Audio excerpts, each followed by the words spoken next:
This video is going to be my first preview of Super Bowl 60, the Seahawks-Patriots matchup. I'm going to be honest with you, I'm going to focus this one entirely on the matchup of Klint Kubiak, Sam Darnold, and the Seahawks offense against a Patriots defense that I have done 4 games film prep on at this point, perhaps a 5th, I guess you could count, but I didn't watch the Week 15 game against the Bills. It's been almost a couple of months at this point. It feels like really 6 weeks since I watched that one. Basically, the Patriots came to Baltimore in Week 16, and they were able to prevail in the second half of a tough game, 28-24. The week prior to that, they lost at home to Buffalo, and I had watched that game, trying to prepare for that Ravens matchup. So I just haven't included that Bills film in any of my preparation here. I'm going to give you some of my thoughts on their defense, some of their personnel, and some of what I think are the key matchups and the key factors in this game. I know that we're 9 days away at this point as I record this, and I will be honest with you up front. This is only a commentary video. I do have 4 games film cut up and organized, and I'll explain what that process is here in a moment. And I'm using that for the basis or the foundation of some of my thoughts here. So much of this is going to be my thoughts on their defense, some of which I will refer to some stats and some data, but generally this is going to be based off of my observations after watching their 3 playoff games on defense. In addition, obviously rewatching and remembering their win in Baltimore in Week 16. I find them to be very multiple and versatile on defense, and I would say extremely prepared for each individual personnel group, situation, down and distance, or formations. I think they're very well coordinated. One of the things you notice when you watch the film is that they tackle extremely well out in space. I'm talking about their corners, Carlton Davis III, Gonzalez, the safeties, basically all of those guys. You would expect the linebackers and defensive linemen to tackle well, right? But those guys in the third level of the defense, they get involved quickly and they tackle well. It's when I talk about their coverages, it's not that they don't play man. Certainly they do sometimes. And in fact, they like the stick splits zero look that Mike McDonald uses a lot of on some third downs. But sometimes there's a little bit of a merging between that look and what I would just refer to as a mug look with both inside linebackers walked up. One thing I can say about their coverages, whether it's zone, match stuff, or even man at times, they're very well supported.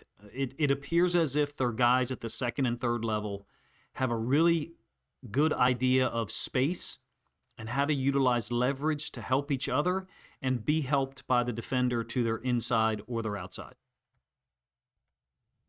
Some of the strengths of the team, I'll talk about a couple here. One of my personal favorites is Christian Gonzalez. Was a huge fan of his coming out of the draft, I think 3 years ago. Of course, Seattle went to New England early in 2024. I will talk about that matchup a little bit during a film study video where I preview basically Gonzalez and CD3 against JSN, Kupp, and Shaheed. Those 3 guys were a huge part of the AFC Championship game win over the Rams.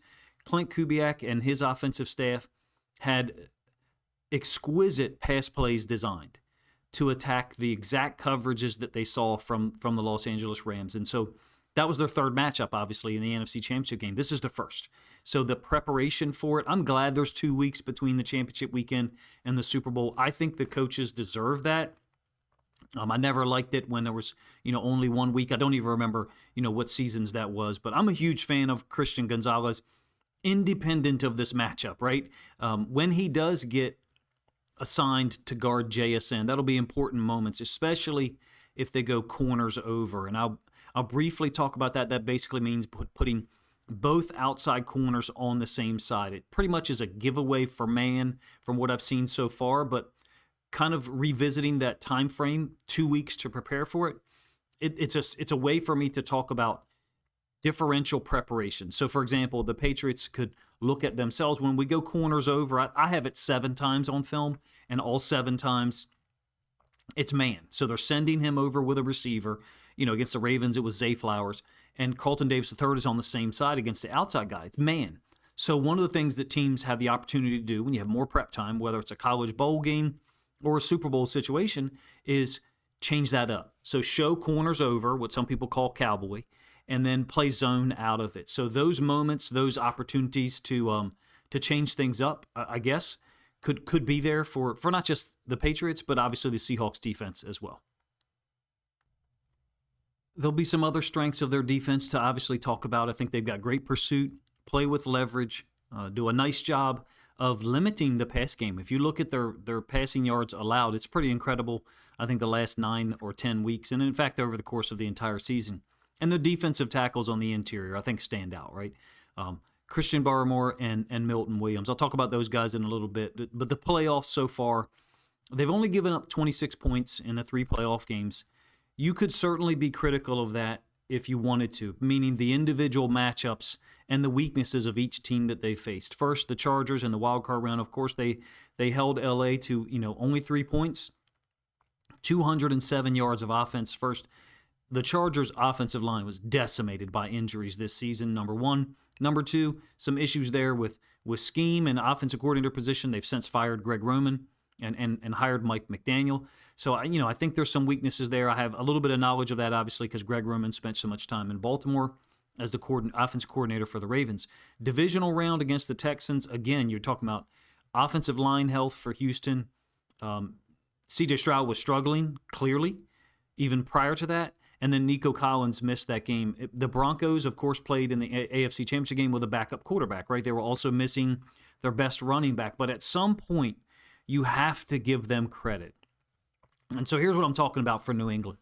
They've only given up 30 points once in 2025. That was the 35-31 loss to the Bills in Week 15. And the next week against the Ravens in Baltimore, they're getting beat up once again. And Derrick Henry doesn't even get on the field in the last 12 minutes. Lamar Jackson got hurt in the second quarter. So certainly people could say, that outcome could have been different. Henry still gashed them. I think the Ravens finished with 171 yards on the ground. I'm leading to a point here, and it relates to rushing yards per game and the availability and number of snaps that Milton Williams is on the field. Essentially, his injury, or the Week 11 game against the Jets, he gets injured. I think he only plays like 8 or 10 snaps.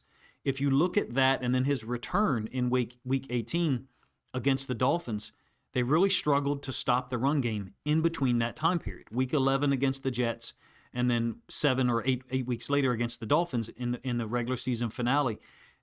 In the interim, 6 games, they had a bye week in there. They gave up 146 rushing yards per game. That included 168 rushing yards to the Bills in Week 15 in the home loss, 171 to the Ravens the next week, the 28-24 win, and then 164 to the Jets in a blowout win in Week 17. Since then, Williams did return in Week 18, the regular season finale against the Dolphins. He played 28 snaps. They only gave up 63 rushing yards. In the playoffs, 87 to the Chargers. Yes, the Chargers' starting running back was hurt. 48 rushing yards to the Texans, who turned the football over 5 times, and then 79 yards to the Broncos. I don't want to minimize what they've done. I have to mention the injuries or the offensive line situations, especially for the Chargers and the Texans, because they were so dire. I don't think you can really minimize what they've done statistically. You have to give them credit, even if you go back to the first 9 weeks of the season.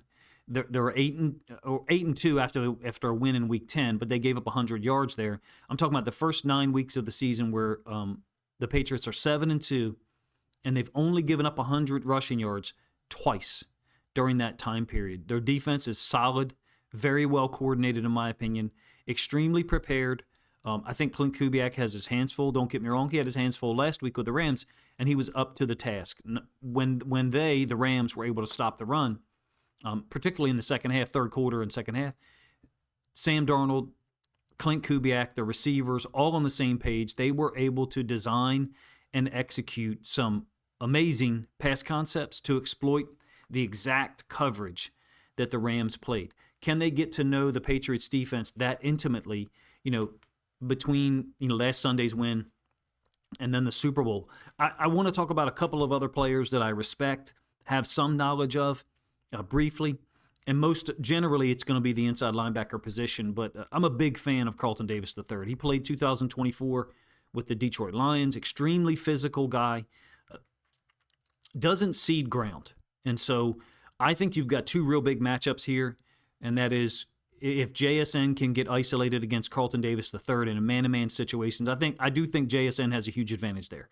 Agility, ability to get off the line, his releases. And so I think that the Patriots probably want to avoid some of those man-to-man situations, even though CD3 has had a spectacular 2025, in my opinion, just from the film that I've been able to watch. He's a player that I'm glad he's playing at a high level. I was really excited when he signed with the Detroit Lions before the 2024 season. He played spectacular. Before suffering an injury late in the season in 2024, I thought he was, the last 5-6 weeks of the season before he got injured and put out for the year, I thought he was playing as well as any corner that I got a chance to watch film of. This year in New England, it appears to be pretty much the same. CD3 is someone who's extremely physical, and at times will pick up some penalties. I don't know what the penalties look like for 2025. I'm just talking about the entirety of his career. Some other guys to mention: Robert Spillane didn't play against the Ravens in Week 16, and I think that was a big loss, as well as Milton Williams. Those two guys didn't play. Extremely underrated guy, does everything well. Played in Pittsburgh originally. You may recall he had a huge hit on Derrick Henry in 2020 that got a lot of attention because it was at the goal line. He actually injured himself. Of course, that was when Henry was with the Titans and Mike Vrabel was the head coach there. Spillane moved on to the Raiders, played extremely well the last 2 seasons, and then since been picked up by the Patriots. I think he's playing at a high level. I think he approached 100 tackles, but missed some time this year that would have put him over that threshold. Christian Ellis is another inside linebacker. I think he's number 53. Very underrated, kind of a hybrid guy at times. He actually went to the same high school as Christian McCaffrey out in Colorado. The outside linebacker group, they've produced in terms of sacks, but New England's total sack output is certainly down. I think they only had 34 as a team, led by Harold Landry. He's a 29-year-old outside linebacker. Again, followed Vrabel from Tennessee to New England. Landry had 8.5 sacks. I think it's Clavon. Or Clavin, forgive me if I'm mispronouncing his name, Chaisen, 7.5 sacks, second on their team. And then Barmore and Milton Williams have, I think, combined for 5.5. I think those two guys are the strength of their defense, even though the rest of the group, the unit, is well coached. And Christian Gonzalez was named to the Pro Bowl, and Marcus Jones, the safety who occasionally moonlights as a nickel DB, he was named a second-team All-Pro. That's a guy who's got tremendous stats for this year: 2 sacks, 3 interceptions, 11 PDs overall in the regular season. Of course, he had to pick 6 against the Texans in the first half. I think Barmore and Williams are the key to their defense. Them being able to win one-on-one matchups, play the run well, but also get to the quarterback. I intend to do a solo video with maybe 6 or 8 illustrations of their pass rush moves, some of their favorite stuff. I would like to get really serious about Super Bowl previews, the rest of which, after this one, will include film. It's a very active group on defense. I think they're a worthy Super Bowl defense, in my opinion. Like I said, I've based all of these observations on 4 games that I've cut up. And let me explain what that means. Basically, it means watch the plays from the all-22 end zone angle view, decide, okay, do I want that play? Does it fit other patterns that I'm seeing? Sometimes I'll cut up the entire first half, and then the second half ends up being, okay, let me grab a key, 10 or 12 plays. But keep in mind, if you do that for 4 games, A, that takes a lot of time, and B, I can't show all of that on YouTube, so I have to whittle that down to what I consider to be a representative sample. And so, as such, what I decided by watching their defense was, I'm going to separate my analysis not how I normally would.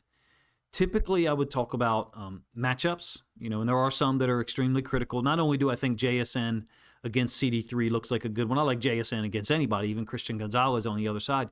And I'll certainly talk about Gonzalez, have a significant film of him, guarding high-level receivers. Zay Flowers for the Ravens gave him a lot of trouble in Week 16. Other matchups that are important, Bradford, the right tackle, against their D tackles for sure, right? Barner, any matchups that he can get against linebackers, safeties, in particular Marcus Jones in the pass game. Jones is certainly smaller, and that's what made him underrated or perhaps underappreciated, but he's played at a really high level in 2025, illustrated by being a Pro Bowler, or All-Pro, second team. In addition, I look at opportunities for Shaheed to try to get the ball downfield, against CD3 or Gonzalez for that matter. And finally, another matchup that I think is tremendously important is going to be their outside linebackers, their pass rush edge defenders against the tackles, Abe Lucas and Charles Cross. Finally, the run game. I will show some film and commentary of what I think Seattle can do to succeed. Here's a hint. I would like to see them continue to run outside zone from under center with Kenneth Walker III. I think that, that's pretty obvious that that's what Seattle wants to do. They've been successful here.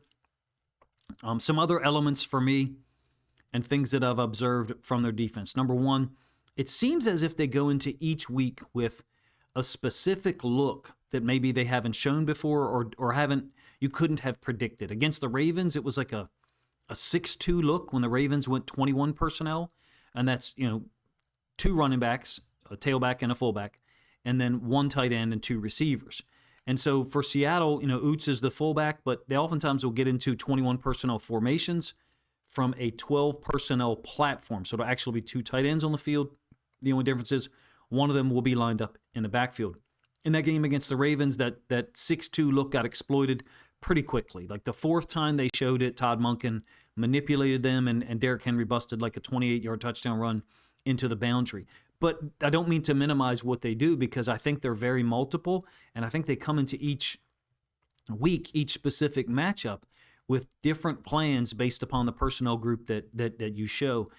As far as JSN goes, to me, if he gets 8 or 10 or 12 targets, you're looking at 8 or 10 catches. It's just, that's who he is at this point.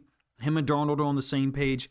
I expect, obviously, Seattle to move him around and maybe even use him as a decoy a little bit more than they did last week against the Rams. So him and Gonzalez will obviously be theater.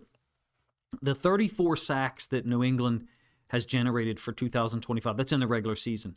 Keep in mind, they have forced 8 turnovers in the playoffs. If Seattle can avoid turnovers, I think they win the game. I think I've made my position known for weeks. I think dating back a couple of months that if the Seahawks don't turn the football over, it's going to be extremely difficult to beat them. If you combine that, not turning the football over, with any run game that can get you to 120 or above, I think the Seahawks have a great opportunity to win. And that's standing alongside of all of the praise that I have for New England's defense after doing, what I consider to be a quite serious film study of 4 games. I think they do things the right way on defense. They play the game the right way. You're talking about 10 consecutive games defensively of allowing less than 200 yards passing. Now, that does not include too many high-level passing teams. They did play the Bengals in Week 12 and only give up 187. That's Joe Burrow and the Bengals. Also played the Jets twice, the Dolphins once, the Giants, the Ravens, where Lamar Jackson got hurt in the second quarter. The Bills only threw for 181, but they ran for 168. So it's entirely possible that people could try to minimize some of those stats. They are real stats. They do exist, and it was the output at the end of a 60-minute football game. You can extrapolate it back even further. They've only allowed 300-yard passer once, and that was in Week 1 against the Raiders, a 20-13 win. The next week against the Dolphins and Tua, before things kind of really broke down there, they gave up 297, so almost a 300-yard game, and Miami was able to win 33-27. I do have that game downloaded. I just haven't been able to cut it up yet. I think we're in for a great tactical matchup. I will be honest with you. I don't look at point spreads and things like that. I tend to look at turnovers, ability to generate yards consistently in the run game, and then, certain key matchups. Kubiak, to me, it comes down to, what did Kubiak see and his staff see when they watched the film, the recent film, and also, over the course of the season? What kind of game plan did they already create? Because at this point, they've already created the game plan. Now they're just trying to implement it, install it in practice. And then can they go out and execute it on February 8th? There are other factors, obviously. The 2-week lag time allows Kubiak to possibly interview for other jobs. I don't pretend to know what those are. I don't really have the time, or the inclination to necessarily pay attention to it. I hope he ends up back in Seattle next year, to be honest with you, because I'd like to see the Seahawks and the Ravens make the Super Bowl in 2026 again. But on the other side, you have to bring up the point that Vrabel, Josh McDaniels, those guys have prepared for multiple big games, Super Bowls, in fact, either as a player in the case of Vrabel or a coach in the form of McDaniel. I intend to put out previews on the other side, Seattle's defense versus New England's offense. Drake May has clearly struggled in the postseason. Is part of that weather-related? Maybe. Part of it could be the number of turnovers they got. The Texans committed 5. But on New England's offensive side, they committed 3 in the Texans game, and they committed 2 against the Chargers. So I think there's opportunities there for Seattle to make plays, maybe gain some separation if Seattle's able to be +2 turnover margin, they win this game, I think, 9 out of 10 times. If they're at +1 turnover margin, obviously it depends on where and how that turnover occurs.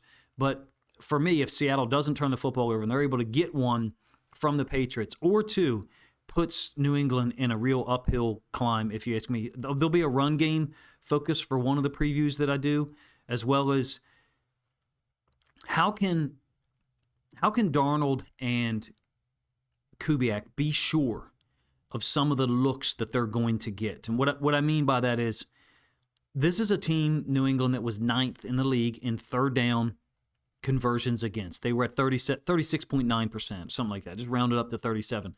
By the way, Seattle was first, right? Seattle's defense was 32.3% in getting or allowing 32.3% conversion. So they got off the field 68% of the time, almost 68% of the time for Seattle. A tremendous, output for the whole season.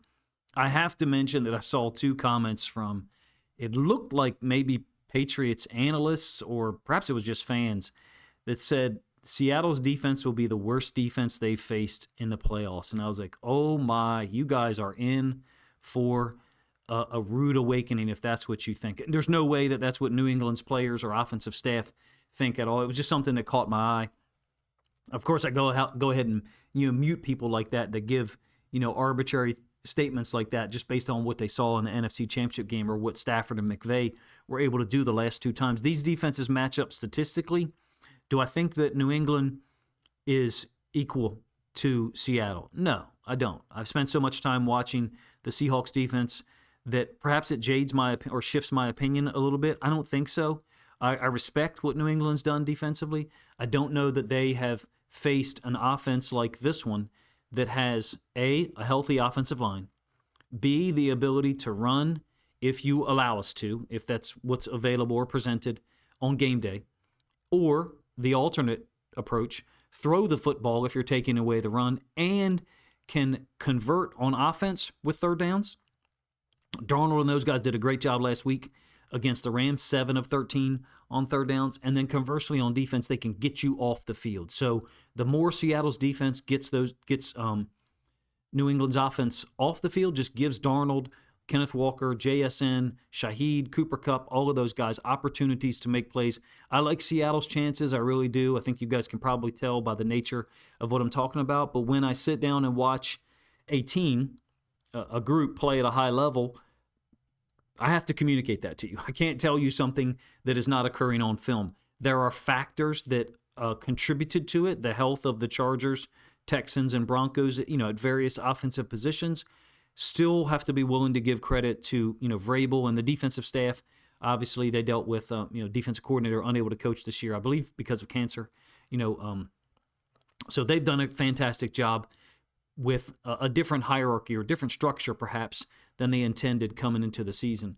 I hope you guys enjoyed the video. I know there was no film associated with it. Probably no one's listening at this time who would have a problem with that.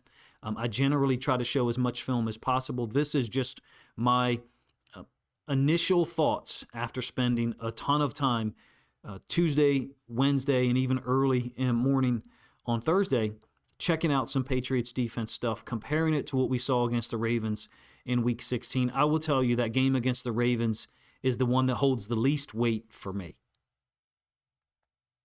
And what I mean there is no Milton Williams, who's a potentially devastating player against the run and the pass.